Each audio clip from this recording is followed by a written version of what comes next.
배치 과정 전반으로 조사를 확대할 계획은 없는 것으로 확인됐습니다. 한국이 원치 않으면 사드 예산을 다른 데 쓸 수 있다는 더빈 미 상원의원의 말과 관련이 있다는 해석이 나옵니다. 정의용 국가안보실장이 워싱턴을 방문해 사드 보고 누락 논란은 국내 문제란 점을 미국 측에 설명했습니다.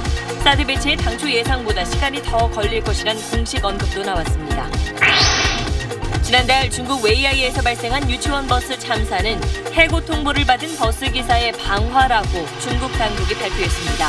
유족들은 납득할 수 없는 결론이라며 반발했습니다. 필리핀 마닐라의 한 호텔 카지노에서 총기 난사 사건이 일어났습니다. 복면을 쓴 남성이 총을 난사하고 불을 지르면서 한국인 1명을 포함해 36명이 숨졌습니다.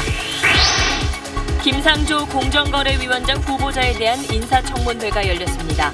야당은 각종 의혹을 거론하며 불공정위원장이라고 몰아붙였고 여당은 재벌개혁의 적임자라며 맞섰습니다. 문재인 대통령이 요양원을 방문해 치매는 국가가 책임져야 하는 사회 문제라고 강조했습니다.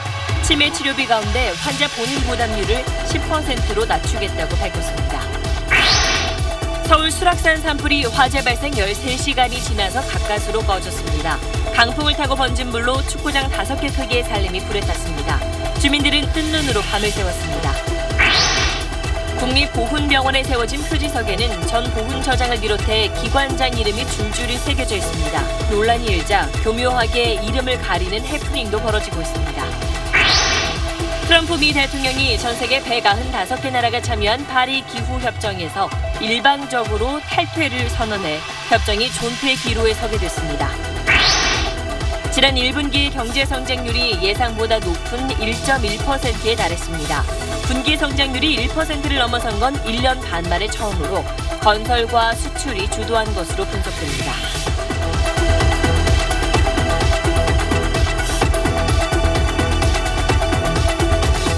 수소, 우주의 75%. 그 무한한 수소로 자동차를 달리게 하다. 현대자동차. 여러분 안녕하십니까. 사드 보고 누락 파문과 관련해 청와대가 사드 배치 과정 전반으로 조사를 확대할 계획이 없다고 선을 그었습니다.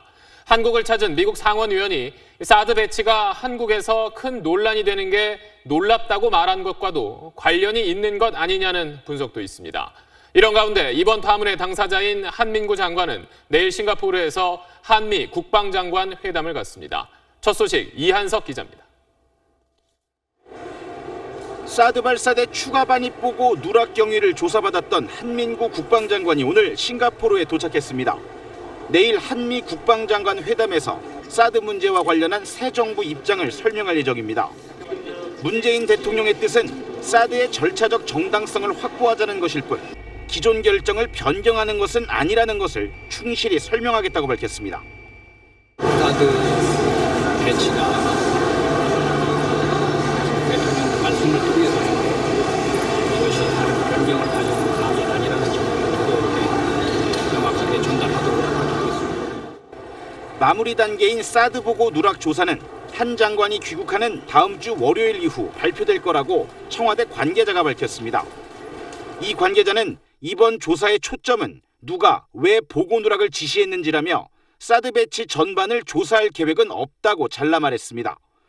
그제 문재인 대통령과 미국 민주당 상원 원내 총무와의 면담 후폭풍과 무관치 않다는 해석입니다. 더빈 원내 총무는 면담 뒤 내외신 인터뷰를 통해 한국이 원하지 않으면 1조 원 정도의 사드 예산을 다른 곳에 쓸 수 있다고 했는데 청와대는 그런 얘기는 없었다고 거듭 부인했습니다. 청와대는 다만 미국 정부가 사드 배치에 1조 원 정도 지불할 예정인데 한국에서 큰 논란이 된다는 게 놀랍다고 말한 사실은 뒤늦게 공개했습니다. 청와대 관계자는 이에 대해 발언 내용을 숨길 만한 이유가 없으며 한미 간 사드 마찰을 일으킬 단서도 없다고 밝혔습니다. SBS 이한석입니다. 미국 워싱턴에 간 정의용 국가안보실장은 이번 사드 보고 누락 파문이 국내 문제라고 설명했습니다. 또 사드 배치에 당초 예상보다 시간이 더 걸릴 거라고도 말했습니다. 이 소식은 워싱턴에서 정하석 특파원입니다. 정의용 국가안보실장은 공항 인터뷰에서 사드 배치에 필요한 시간이 전 정부에서 잡아놓은 것보다 길어질 것임을 공식화했습니다. 국회 논의 절차와 함께 철저한 환경 영향 평가가 그 이유입니다. 환경 영향 평가를 좀 더 철저하게 하기 위해서는 지금 우리가 당초 예정했던 것보다는 더 많은 시간이 걸 수 있는 거 아닌가 이렇게 생각을 하고 있습니다. 국방부의 사드 보고 누락에 대해선 현재 조사 중이라며 말을 아꼈지만 진상 규명과 시정 의지는 분명히 했습니다.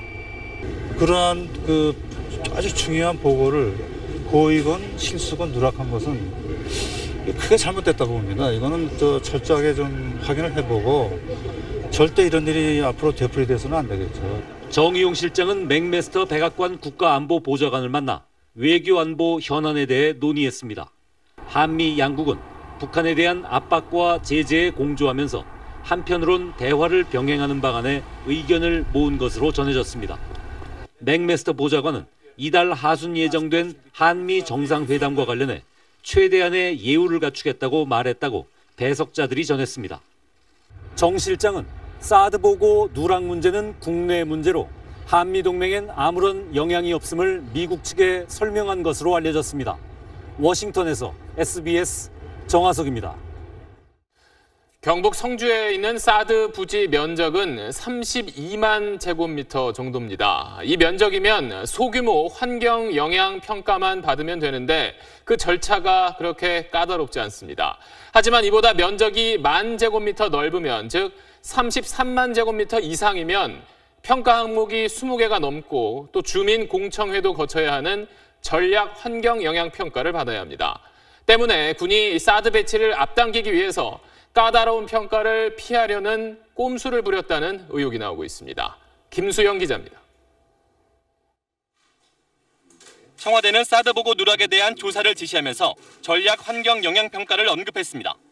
비공개한 이유가 사드 부지에 대한 전략적 환경 영향 평가를 회피하기 위한 것 아닌가.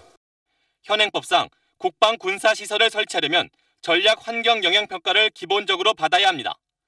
단 군사상 기밀 보호가 필요하면 예외적으로 환경 영향 평가를 거치지 않을 수도 있습니다. 사드의 경우 강력한 레이더 전자파 피해 우려가 제기된 만큼 군은 일단 환경 영향 평가를 받겠다고 약속했습니다. 그런데 다음이 문제였습니다. 공여부지가 33만 제곱미터 미만인 경우엔 소규모 환경 영향 평가만 거치면 되는데 성주 사드 부지가 바로 여기에 해당합니다. 군이 사드 부지로 확보한 롯데 골프장 면적은 148만 제곱미터. 그런데 군은 이중 32만 8천여 제곱미터만 사드 부지로 미군에 제공했습니다. 절차가 까다롭고 시간이 오래 걸리는 전략 환경 영향 평가를 피하려고 군이 미군에 제공한 부지 크기를 기준에 끼워 맞췄다는 의혹이 제기되는 이유입니다. 관련법에 따르면 환경 영향 평가 대상은 아닙니다. 소규모 환경 영향 평가 대상입니다. 환경 영향 평가가 끝나지 않은 상황에서 군이 야전 배치 개념으로 사드 발사대 2기를 전격 배치한 것 또한 절차법을 어긴 편법이라는 비판도 나오고 있습니다. SBS 김수영입니다. 다음 소식입니다. 지난달 중국에서 터널을 지나던 통학버스에서 불이 나 한국 유치원생 10명이 숨진 참사 기억하실 겁니다. 이 사건을 조사했던 중국 공안이 버스 기사가 일부러 불을 지른 거라고 공식 발표했습니다. 유족들은 납득할 수 없다며 강하게 반발하고 있습니다. 베이징 정성엽 특파원입니다.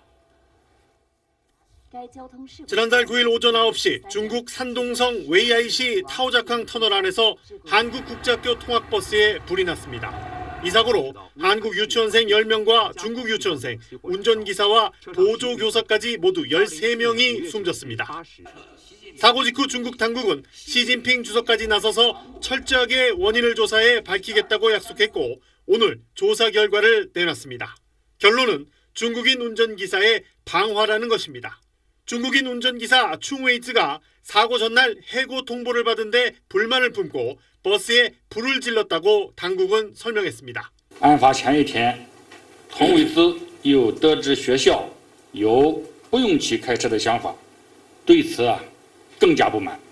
버스 안에서 라이터와 휘발유 흔적이 발견됐고 최초 발화 지점이 운전석 뒷자리란 점을 근거로 들었습니다. 또 운전기사가 승차하면서 범행 도구로 구입한 휘발유 통을 여는 듯한 동영상이 발견됐다고도 설명했습니다. 하지만 유족들은 크게 반발하고 있습니다. 당국이 사고를 숨진 운전기사의 개인 책임으로 몰아가는 분위기라는 겁니다. 왼쪽에서 발화가 됐다면 거기도 많이 탔을 거 아니에요. 그 타이어라든지 손상이 많이 갔을 텐데 타이어는 거의 윗부분만 조금 탄 흔적이 있고. 네, 그럼 현지에서 취재한 베이징 정성엽 특파원 연결해서 좀 더 자세한 내용 알아보겠습니다. 자, 정 특파원, 지금 보면 조사 결과에 유족들이 상당히 반발하고 있는 것 같은데 어떤 부분을 받아들이기가 어렵다는 건가요? 네, 지금 유족들의 분위기는 이 침통한 분위기입니다. 전혀 예상하지 못했던 결과가 남았기 때문인데요. 이 사고 발생 당일날 그 운전기사가 유족들에게 일일이 인사를 하고 아이들을 버스에 태웠는데 그런 사람이 버스를 운전하고 가다가 버스에 불을 질렀다는 게 도저히 믿겨지지 않는다는 것입니다. 또 그 사고가 발생할 당시에도 이 중국 당국은 이 불에 탄 버스를 보여주지 않았었는데 이번에도 사고 현장 주변에서 확보한 5만 시간 분량의 동영상 중에서 단 5분 분량만 보여줬다면서 유족들은 이런 상황에서는 조사 결과를 믿을 수가 없다는 입장입니다. 네, 유족들 주장을 들어보면 좀 미심쩍은 부분이 있는 것 같기도 한데 정 특파원이 직접 그 사고 현장을 다녀왔는데 오늘 공안 발표를 객관적으로 봤을 때 어떻게 좀 의심스러운 부분이 많나요? 이 사고 발생 당일날 동영상을 보면 이 운전석 맞은편, 그러니까 이 출입문 쪽에 이 불이 타고 있는 모습을 볼 수가 있습니다. 그런데 중국 공안 당국은 최초 발화 지점을 운전석 쪽으로 지목을 하고 있습니다. 이게 분명히 다른 부분이죠. 또 범행에 쓰인 이 휘발유를 구입을 했다고 당국이 발표를 했는데 이게 휘발유가 아니라 버스 연료로 쓰기 위한 경유일 수도 있다는 게 유족들의 생각입니다. 또 운전기사가 잘 가다가 갑자기 터널 안에서 방화를 한 이유도 설명이 안 됐고요. 또 운전기사가 왜 버스 중간에서 숨진 채 발견됐는지도 여전히 의문으로 남아 있습니다. 사실 버스 안에 블랙박스만 있었어도 이런 논란들을 쉽게 해소할 수가 있는데 문제는 이게 없다는 겁니다. 당국의 수사 결과도 차량 외부에서 찍은 CCTV 화면을 근거로 판단을 한 거라 분명히 한계가 있을 수밖에 없습니다. 중국 측은 외교부 대변인까지 나서서 유족들에게 위로를 전하고 또 사후 조치에 최선을 다하겠다고 했지만 유족들은 오늘 사고 결과 조사 발표에 석연치 않은 부분들을 근거로 해서 이 재심사를 요구할 방침입니다. 지금까지 베이징에서 전해드렸습니다. 한국 관광객들이 많이 찾는 필리핀 마닐라의 호텔 카지노에서 오늘 새벽 총기 난사 사건이 일어났습니다. 범인이 총격을 가한 뒤 불까지 질러 한국인 1명을 포함해 모두 36명이 숨졌습니다. 한세연 기자입니다. 총성이 울려 퍼지더니 비명을 지르며 대피하는 손님들로 카지노는 순식간에 아수라장이 됩니다. 필리핀 마닐라 국제공항 인근 카지노에서 총기 난사 사건이 발생한 건 현지 시간 오늘 새벽 3시쯤. 복면을 쓴 남성이 카지노에 들이닥쳐 총을 난사한 뒤 불까지 지른 겁니다. People are screaming and people are running out of the building. 지금까지 모두 36명이 숨졌고 이 가운데는 한국인도 1명 포함됐습니다. 숨진 한국인 40대 남성은 사고 직후 다른 층으로 대피했지만 휴식을 취하다 심장마비로 숨졌습니다. 한국인 3명을 포함해 부상자도 70명이 넘는 것으로 전해졌습니다. 범행 뒤 카지노 칩 25억 5천만 원어치를 챙겨 달아났던 범인은 호텔방에서 불에 타 숨진 채 발견됐습니다. Na-recover yung kanyang baril na isang submachine gun na maliit at saka isang short firearm na.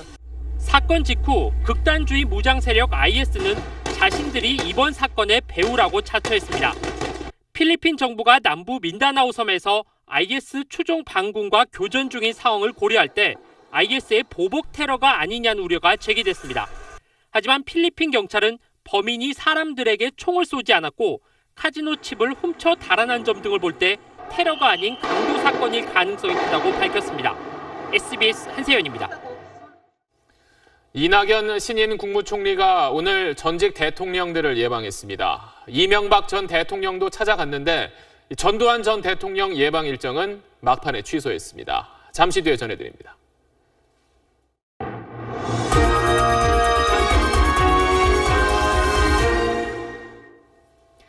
국회에서 김상조 공정거래위원장 후보자의 인사청문회가 열렸습니다. 야당은 각종 의혹을 거론하며 불공정위원장이라고 몰아붙였습니다. 후보자는 어떻게 해명했는지 권난 기자가 보도합니다. 자료 제출 문제로 30분간의 여야 기싸움 끝에 문을 연 김상조 후보자 인사청문회. 야당 측은 대치동 위장 전입 의혹에 투기 의혹까지 얹어 포문을 열었습니다. 당시에 음마 아파트에 이 위장 전입을 오시는 그런 분들이 상당히 많았습니다. 부동산 투기 목적으로요. 김 후보자는 부인의 암투병 가족사까지 털어놓으며 해명에 나섰습니다. 제 처가 길거리에서 쓰러졌습니다. 대장암 2기 말이라는 진단을 받았고요. 치료를 위해서 이사를 간 것이 중요한 이유였습니다. 부인 특혜 채용 의혹과 관련해 야당은 당시 채점표를 공개했고 김 후보자는 일부 문제는 인정하면서도 특혜는 아니라고 강조했습니다. 부인께서는 64점, 그다음에 신모 씨 124점, 임모 씨 118점, 부인께서는 3등에 해당됩니다. 남편이 김상조다라는 말도 못했습니다. 재벌 저격수라는 별명을 갖고 사는 그런 남편을 둔 아내가 어떻게 행정 처리의 잘못에 대해서는 아마 교육청 차원에서 조치가 있을 거라고 생각합니다. 여당 측은 의혹 대부분이 결격 사유에 미치지 못한다며 지원에 나섰습니다. 적임자라고 일단 저는 개인적으로 판단을 합니다. 반칙과 특권에 의해서 누리는 그 특혜 때문에 공정시장 질서가 무너지고 야3당이 대통령 지명 철회까지 요구하고 있어서 청문보고서 채택 여부를 놓고 여야 격돌이 불가피합니다. 오는 7일 청문회가 열리는 강경화 외교장관 후보자는 오늘 위안부 피해 할머니들을 찾아 한일 위안부 합의 과정에서 할머니들 목소리가 제대로 반영됐는지 살펴보겠다고 말했습니다. SBS 권란입니다. 문재인 대통령이 요양원을 찾아 치매 환자와 그 가족들을 만났습니다. 치매는 국가가 책임져야 할 문제라며 치료비의 본인 부담률도 10% 이내로 낮추겠다고 밝혔습니다. 최고은 기자입니다. 문재인 대통령이 치매 어르신들을 대상으로 하는 원예교실 수업에 참석했습니다. 비닐장갑을 낀 문 대통령은 어르신들과 함께 사랑합니다라는 꽃말을 가진 베고니아를 화분에 옮겨 심었습니다.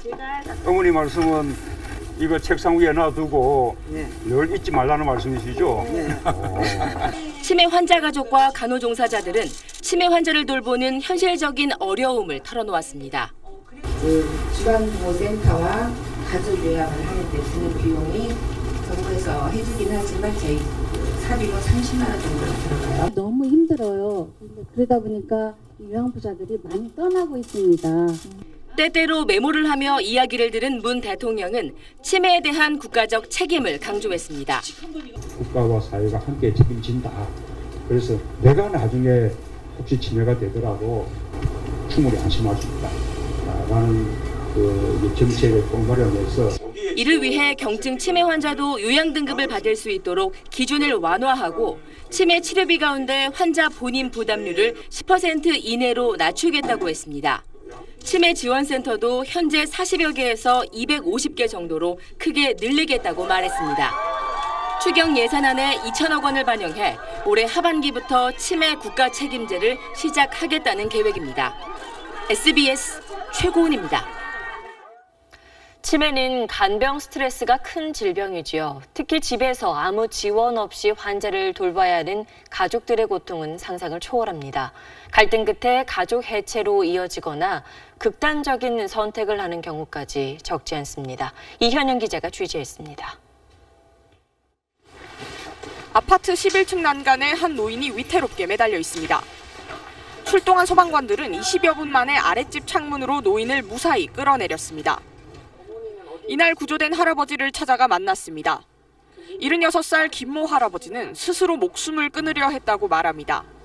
7년째 파킨슨병을 앓는 아내를 홀로 돌보며 자신도 심한 우울증을 앓았던 겁니다.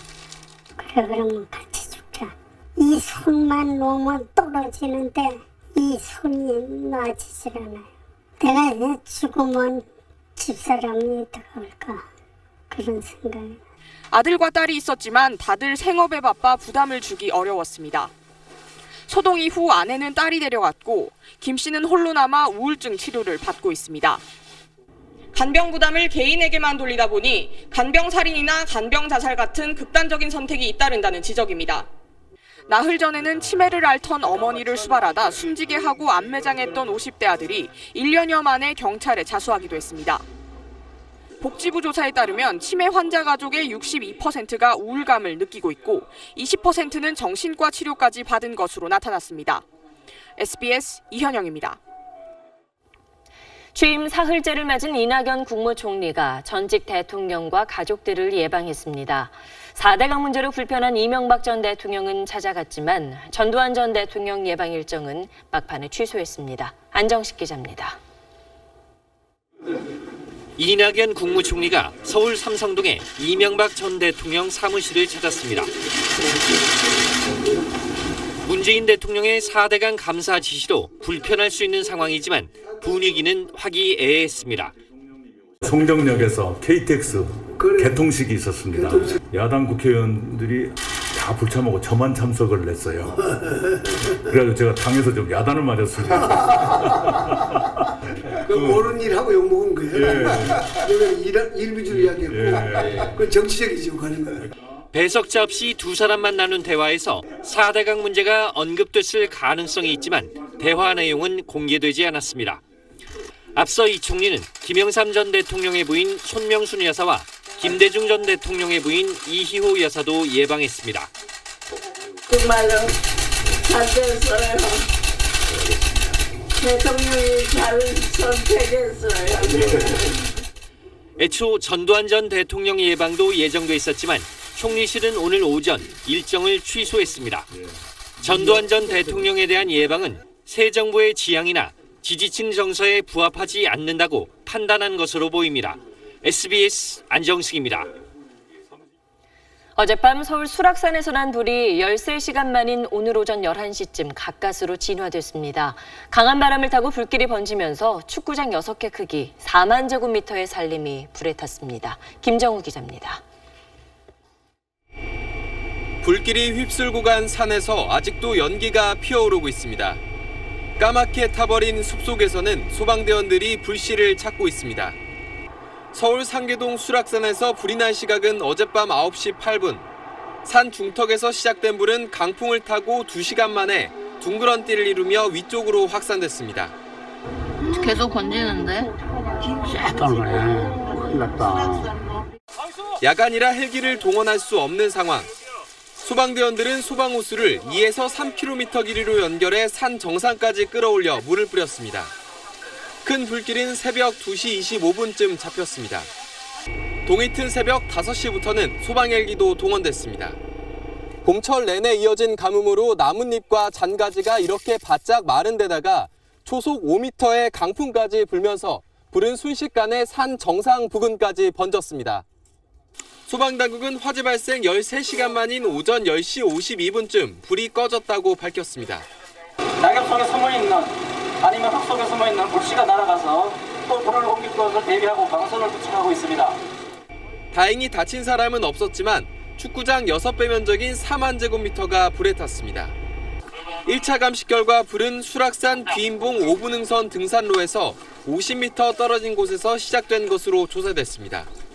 경찰은 등산객이나 무속인의 부주의 때문일 가능성이 크다고 보고 산 주변 CCTV 등을 조사하고 있습니다. SBS 김정우입니다. 수락산 산불은 아파트 단지에서 불과 700m 정도 떨어진 곳에서 일어났습니다. 주민들은 불길이 혹시 집 쪽으로 번지진 않을까 걱정하며 뜬 눈으로 밤을 지샜습니다. 이어서 전형우 기자의 보도입니다. 불길과 연기에 놀란 아파트 단지 주민들이 집 밖으로 나와 있습니다.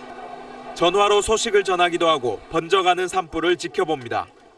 연기가 막 나오고 창문 넣으니까 불냄새 매하더라고요. 불이 막 산 꼭대기 막 돌더라고. 아침이 될 때까지 주민들은 뜬 눈으로 밤을 새웠습니다.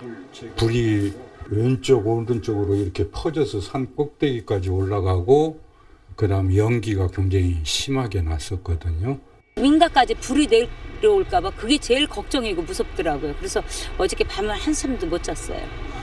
불이 난 수락산 귀인봉 아래쪽에는 아파트 단지 2곳에 500여 세대가 살고 있습니다. 지금 보이는 산 뒤편에서 불이 시작됐습니다. 가장 가까운 아파트까지는 불과 700m 거리입니다. 그러나 다행히 바람이 아파트 단지 반대편으로 불어 불길이 번져 내려오진 않았습니다. 산불이 커지자 진화 작업을 돕기 위해 나선 주민도 있었습니다. 노원구 의용 소방대원 120여 명은 불이 났다는 소식에 뛰쳐나와 물이 든 등짐 펌프를 메고 산을 올랐습니다.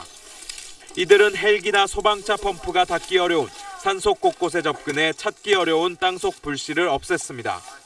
SBS 전용우입니다. 오늘 오후 서울 영등포구의 한 아파트 재건축 현장에서 50대 근로자 2명이 30m 아래로 떨어져 숨졌습니다. 12층 높이에서 가림막 설치 작업을 하다 사고가 났습니다. 이혜미 기자입니다. 오늘 오후 1시 반쯤 서울 당산동 아파트 재건축 현장에서 고공 작업대에 올라 일하던 근로자 2명이 30m 아래로 떨어졌습니다. 아파트 철거에 앞서 12층 높이에서 가림막을 설치하고 있었는데 작업대를 지탱해 올려주는 고공 작업 차량의 중간 지지대가 뚝 부러진 겁니다. 화성으로 가다가 우지끈 소리 나서 봤더니 내려앉았다고. 갑자기 우지끈 하더니 뚝 떨어졌다. 추락한 50대 근로자 2명은 심폐소생술을 받으며 급히 병원으로 옮겨졌지만 숨졌습니다. 사고 현장엔 이처럼 폴리스 라인이 설치돼서 출입이 엄격히 통제되고 있습니다. 사고 원인 규명이 이뤄지는 동안엔 공사가 당분간은 중단될 예정입니다. 현장 조사에 나선 경찰과 고용노동부 등은 작업 차량이 오래됐을 가능성에 주목하고 있습니다. 저 밑에 부분이 좀 꺾인 부분이 있지 않습니까? 장비 일부가 거기가 이제 좀 노후화된 부분이 있어서 거기가 꺾이면서 아마 그 운방구랑 같이 이제 추락해서 사고가 발생한 것으로. 경찰은 조만간 국과수 감식 등을 통해 사고 원인을 규명할 예정입니다. 고용노동부는 또 근로자들이 소속된 업체에도 안전 조치를 제대로 했는지 여부를 조사하고 있습니다. SBS 이혜미입니다.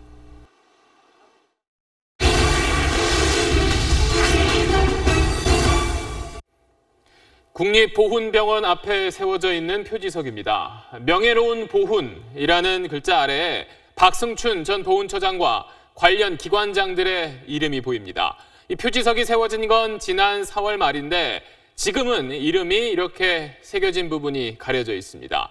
약 한 달 사이에 표지석을 둘러싸고 무슨 일이 벌어진 건지 기동 취재 조기호 기자입니다. 대전 보훈병원입니다. 병원 입구에 들어서자마자 정면으로 표지석이 보입니다.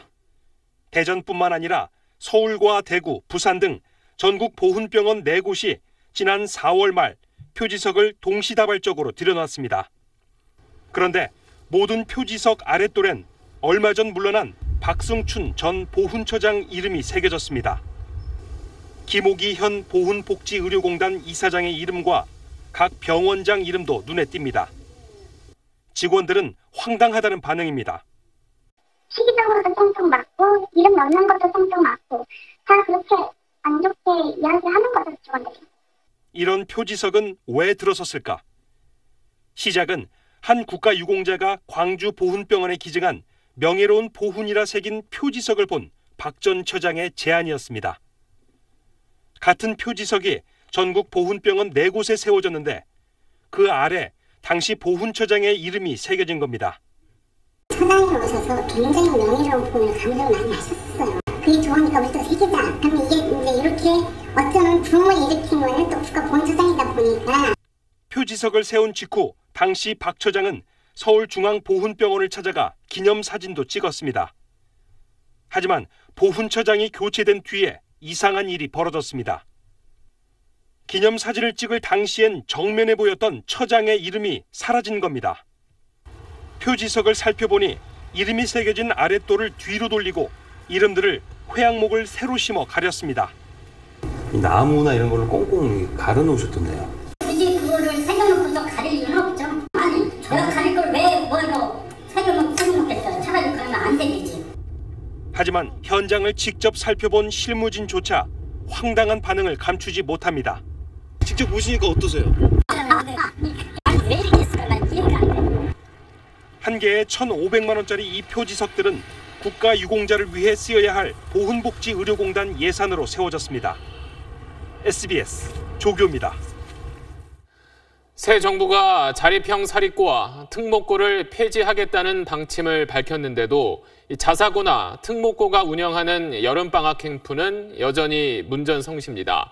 이름은 또 영어 캠프인데 가르치는 내용은 참 다양합니다. 노유진 기자가 현장 취재했습니다. 여름방학 영어 캠프를 운영하는 한 자사고를 찾아갔습니다. 중학교에 다니는 동생의 참가 신청을 하러 왔다고 했더니 세상 물정 모른다는 반응입니다. 아예 못하는 거예요? 그거는 마감이어가지고 대기로 하실 수 있어요. 된다 안 된다 확답을 드릴 수가 없어요.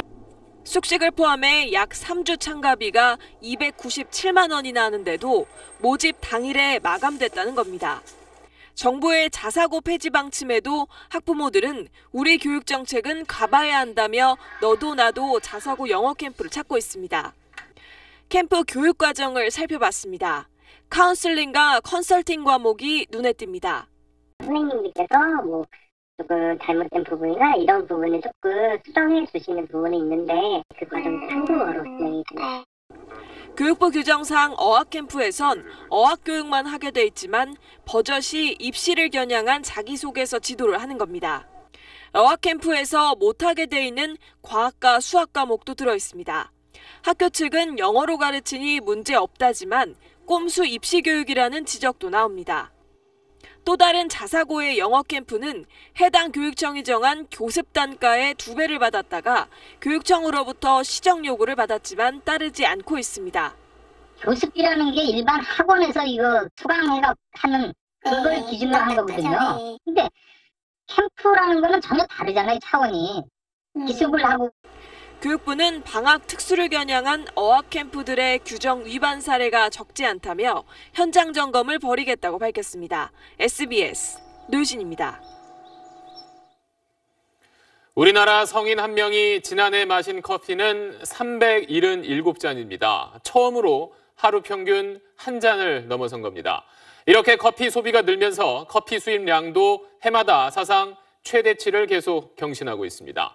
이런 통계만 보면 커피 시장은 아주 잘 되는 것처럼 보이는데 과연 현실도 그럴지 박수진 기자가 취재했습니다. 바리스타의 능숙한 손놀림에 진한 드립커피가 뽀얀 거품을 뽐내며 모습을 드러냅니다. 커피 한 잔으로 여유를 찾으려는 사람이 급증하면서 이 수요를 잡으려는 경쟁도 치열해지고 있습니다. 경기도 판교에 위치한 이 건물 1층과 2층엔 커피 전문점이 무려 19개나 됩니다. 생각 개수가 보시면 있겠는데 그중에서 20개 엄청 많아요. 유동인구가 많은 1층엔 커피 전문점들이 나란히 붙어있는 경우도 다반사입니다. 경쟁이 치열해서 다 같이 가격이 내릴 수밖에 없는 치킨 게임이 시작돼가지고 그게 제일 힘든 것 같아요.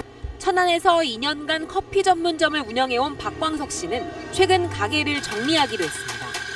임대료가 많이 오른 데다 가게 앞에 규모가 큰 프랜차이즈 커피점이 들어서기 때문입니다.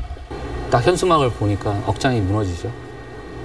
가뜩이나 주변 개인 카페들도 많이 생겨서 그 부분에 대해서도 많이 힘들어 했었거든요, 솔직히. 근데 대형 프랜차이즈가 들어오니까 그때부터는 어떻게 해야 되나.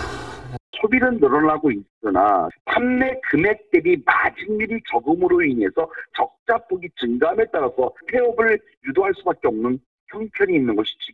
커피 산업과 관련된 각종 통계는 화려하지만 이미 포화된 시장은 차별화된 경쟁력 없이 뛰어들어선 안 된다는 경고음을 보내고 있습니다. SBS 박수진입니다.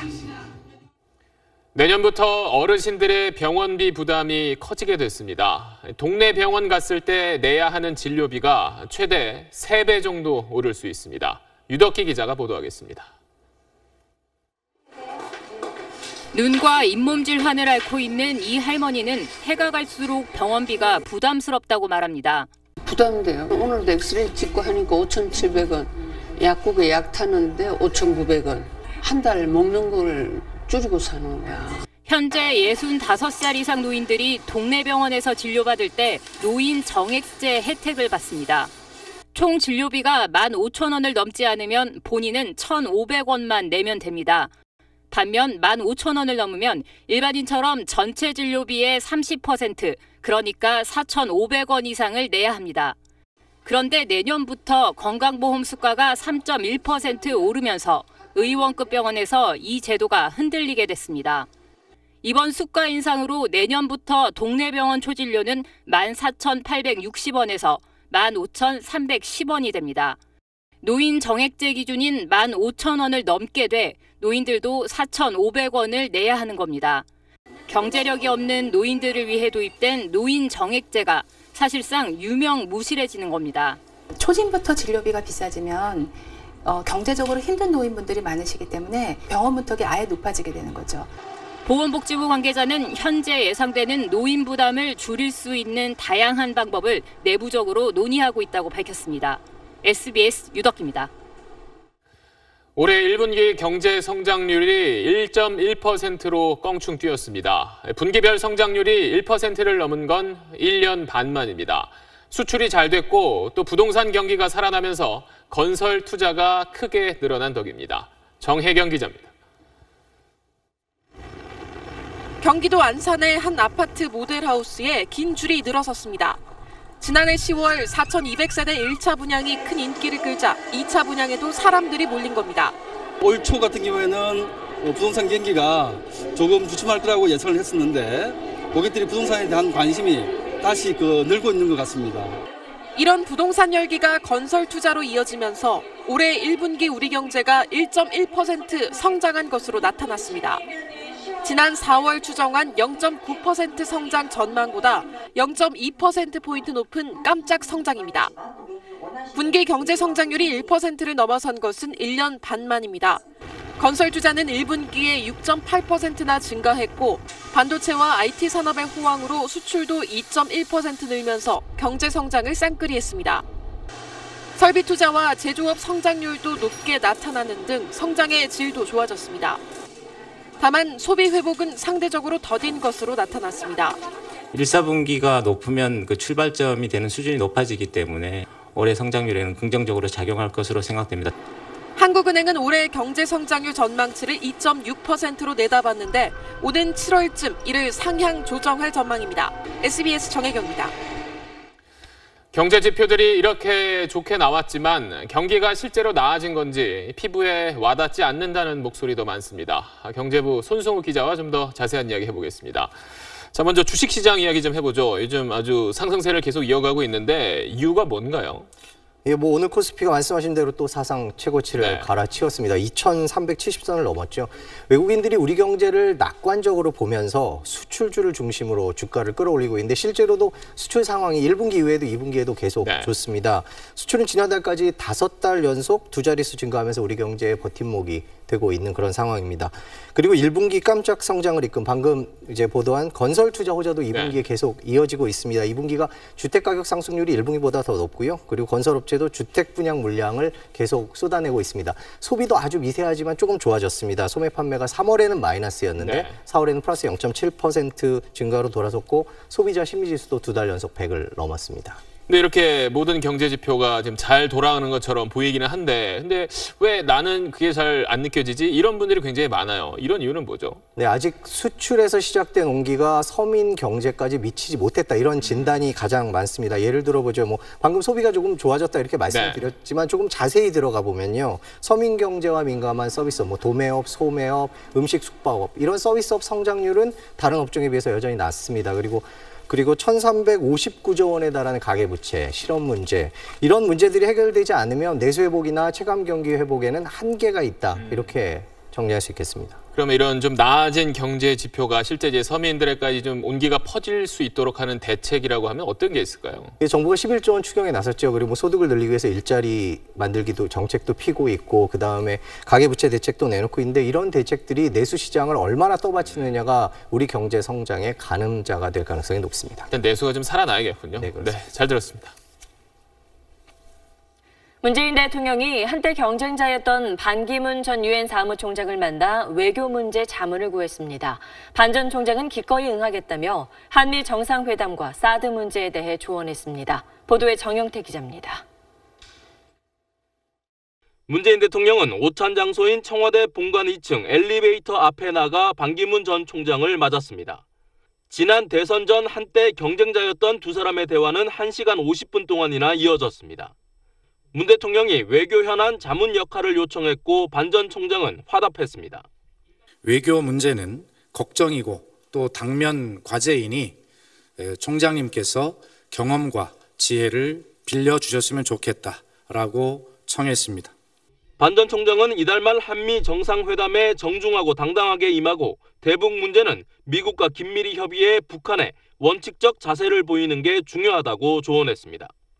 또 대북 관계 물꼬를 트기 위해 이산가족 상봉, 평창올림픽 같은 비정치적 방법을 활용하는 게 좋다고도 말했습니다. 이낙연 총리를 만난 자리에서 대통령과 유익한 대화를 나눴다고 소개했습니다. 미국에 이제 특히 트럼프 대통령이 들어섰고 여러 가지 이제 한미 정상을 앞두고 이제 좀 여러 가지 좋은 의견 교환을 했습니다. 반 전 총장은 사드 문제와 관련해 트럼프 대통령을 만날 때 전략도 대통령에게 조언했지만 청와대는 외교 전략이란 이유로 내용을 공개하지 않았습니다. SBS 정영수입니다. 미 트럼프 행정부가 북한의 잇단 미사일 도발에 대응해 강력한 두 번째 독자 제재안을 발표했습니다. 이번엔 러시아 기업까지 제재 대상에 포함됐습니다. 뉴욕에서 최대식 특파원입니다. 미국은 지난 3월에 이은 두 번째 독자 제재에 북한의 국가 최고기구인 국무위원회와 인민군, 인민무력성을 포함시켰습니다. 국무위 위원장이 김정은이며 인민군 역시 김정은의 통제를 받는다고 명시해 이번 제재가 김정은을 향했다는 점을 분명히 했습니다. 또 북한 노동자를 해외로 송출하거나 광물 거래와 관련된 단체, 개인 4명도 명단에 올랐습니다. Nothing is changing North Korea's actions. And so it's regrouping and saying, okay, what are we going to do if this is going to happen every other day? 제재 대상엔 처음으로 러시아 기업과 개인이 포함됐습니다. 북한에 100만 달러어치 석유 제품을 수출한 독립 석유회사 등 두 곳과 그 책임자입니다. 러시아의 반발이 예상되지만 북한과 거래하는 제3국 기업에 대해 확실한 경고를 한 셈입니다. 제재 기업의 미국 내 자산은 동결되고 미국 기업과 거래가 금지됩니다. 내일 새벽 유엔 안보리에선 북한의 개인 15명과 기관 4개를 추가로 제재 명단에 올리는 결의안이 표결 처리됩니다. 트럼프 정부의 대북 추가 제재는 최근 연이은 도발에 대한 경고인 동시에 현재로서 대화보다는 압박에 주력하겠다는 메시지로 해석됩니다. 뉴욕에서 SBS 최대식입니다. 2100년까지 기온 상승을 산업혁명 이전에 비해 2도 이내로 억제하자. 지구온난화를 막기 위해 지난해 11월에 발효된 파리 기후협정의 목표입니다. 세계 195개국이 온실가스 배출량을 자율적으로 감축하기로 약속도 했습니다. 그런데 트럼프 미국 대통령이 일방적으로 협정 탈퇴를 선언하면서 국제사회에 큰 파장이 일고 있습니다. 이상엽 기자입니다. The United States will withdraw from the Paris Climate Accord.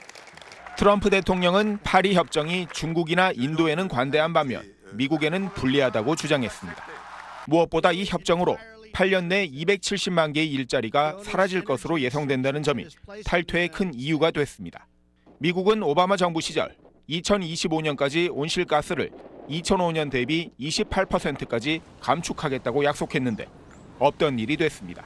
The Paris deal hamstrings the United States while empowering some of the world's top polluting countries.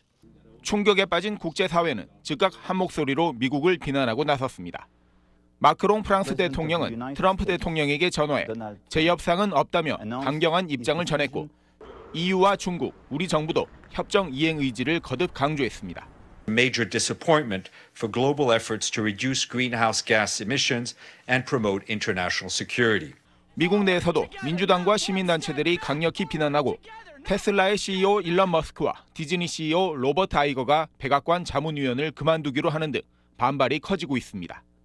중국에 이어 세계 2위 탄소 배출국인 미국이 탈퇴하면서 기후변화 국제 공조에는 당장 비상이 걸렸습니다. 기온 2도 이내 상승이란 협정의 목표도 달성하기 어려워 보입니다. 반면 중국은 미국의 탈퇴를 기회로 기후변화 리더 지위를 노리고 있어 두 나라의 주도권 경쟁은 더 뜨거워질 전망입니다. SBS 이상예비입니다.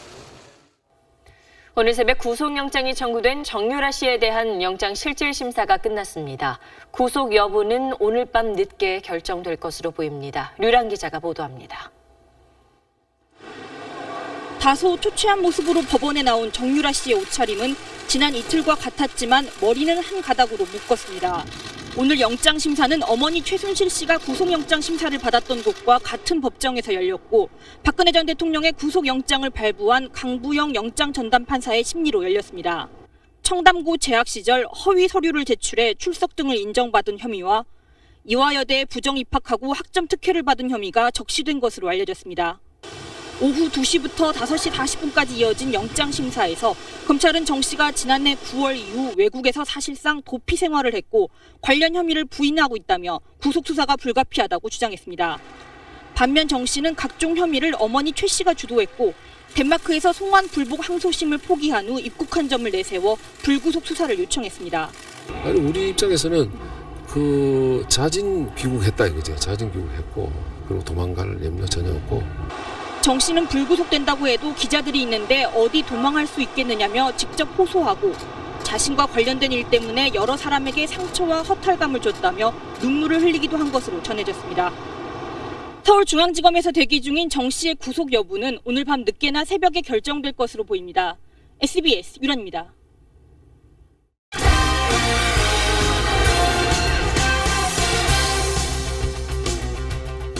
안녕하십니까. 스포츠 뉴스입니다.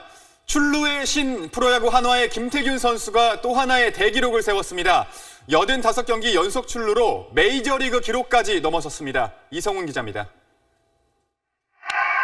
어제 마지막 타석에서 2루타를 쳐 극적으로 연속 출루 기록을 이어간 김태균은 오늘은 일찌감치 신기록을 세웠습니다. SK와 홈경기 1회 첫 타석에서 상대 선발 문승원의 변화구에 방망이가 밀리며 공이 높이 떴지만 장타에 대비해 뒤로 물러나 있던 우익수 바로 앞에 떨어지는 행운의 안타로 이어졌습니다. 1949년 마지막 4할 타자 테드 윌리엄스의 메이저리그 기록을 뛰어넘어 85경기 연속 출루에 성공하는 순간이었습니다. 한화 선수들은 이닝이 끝난 뒤 꽃다발을 전달하며 대기록을 축하했습니다. 기록 행진이 시작된 지난해 8월 7일 이후 84경기 동안 김태균의 성적은 경이적입니다. 4할에 육박하는 타율과 5할에 근접한 출루율 모두 한 시즌 기록이라면 역대 최고 수준입니다. 지난 4월 22일 호세의 한국 기록, 5월 17일 이치로의 일본 기록을 뛰어넘은 데 이어 오늘 메이저리그 기록까지 넘어섰습니다. 지난해 타이완의 린즈성이 세운 연속 경기 출루 3개 기록 109경기에는 이제 24경기 남았습니다. SBS 이성훈입니다.